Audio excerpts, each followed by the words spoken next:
मराठी आहे ना म्हणून तुला सोडलं आहे. इकडे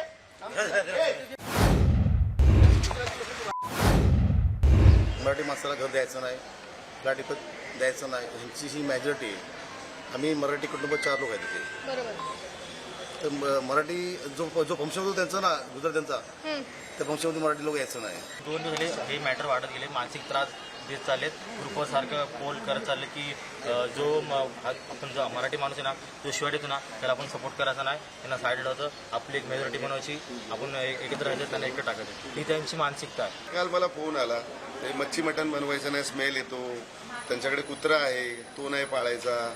त्याच्यानंतर ती म्हटली की तू मराठी लोक गंदे हो. तर माझं म्हणणं आहे की आम्ही जर मराठी माणसं घाणेरडे आहोत तर आमच्या महाराष्ट्रात कशाला येतात? तुमची राज्य चांगली तिकडे जाऊन राहा ना. पण या सोसायटीमध्ये फंक्शनला त्या लोकांना इन्व्हॉल्व नाही केलं जात. ते त्यांचं वैयक्तिक फंक्शन वेगळं करतात. मग सोसायटीची कसली तुमची? हे चुकीचं आहे ना या सगळ्या गोष्टी. तुझ्या सोसायटीत जर फंक्शन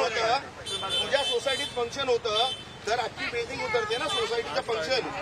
मग गुजराती सोडून मराठी लोकांनी इन्व्हॉल्व नाही व्हायचं, हा का प्रकार? आणि तू काय बोलतोय? भेदभाव होत नाही ते.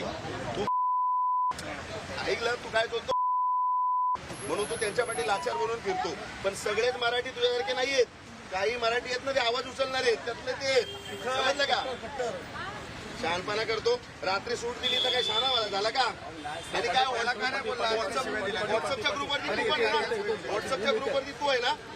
हा, याला विचारा जो पोल घेतलाय त्या मराठी कुटुंबाच्या विरोधात, याला विचारा तिथे काय विरोध केला.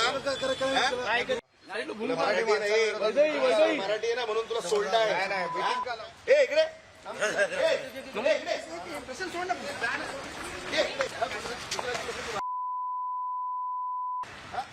लेटर दाखवा. हे काय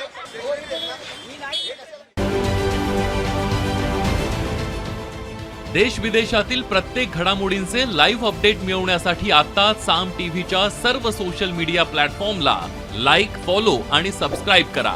तसंच सर्व नोटिफिकेशनसाठी बेल आयकॉन प्रेस करायला विसरू नका.